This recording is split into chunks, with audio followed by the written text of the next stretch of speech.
C'est le thème de cette 16e édition du FEMUA. La santé mentale. La santé mentale des jeunes. En ce moment, et de par le monde, je pense que c'est un fléau, hein, puisque les choses vont tellement vite aujourd'hui que les jeunes, des fois, sont un peu prisonniers justement de toute cette globalisation, mondialisation, mais surtout en Côte d'Ivoire. Qu'est-ce que ça t'évoque, ce thème-là? Moi, santé mentale, c'est quelque chose qui me parle parce que moi-même, j'en ai eu besoin pour être ce que je suis aujourd'hui.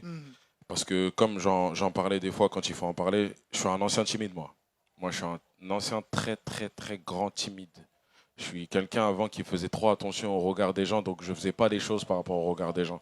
Et quand j'ai commencé à prendre l'habitude de m'inventer une assurance qui est devenue réelle, et que je me suis mis dans la tête que ça va le faire, tu sais, tu connais ta valeur, c'est là où on a commencé à prendre l'habitude de faire des projets, d'en être là aujourd'hui et d'évoluer.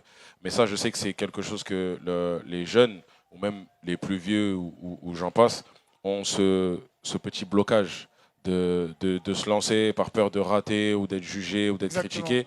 Et ça, c'est un truc, souvent même sur les réseaux, j'en parle. On a le droit de rêver. On a le droit de rêver, on a le droit de rater. Mais si on rate, il faut recommencer, c'est pas un problème. On recommence jusqu'à ce que ça marche.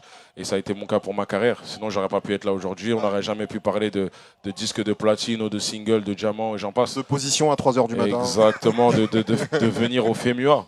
Tu vois, ça c'est le travail qui m'a permis de venir au FEMUA et ça c'est quelque chose que je prends en compte parce que un festival comme FEMUA c'est pas rien.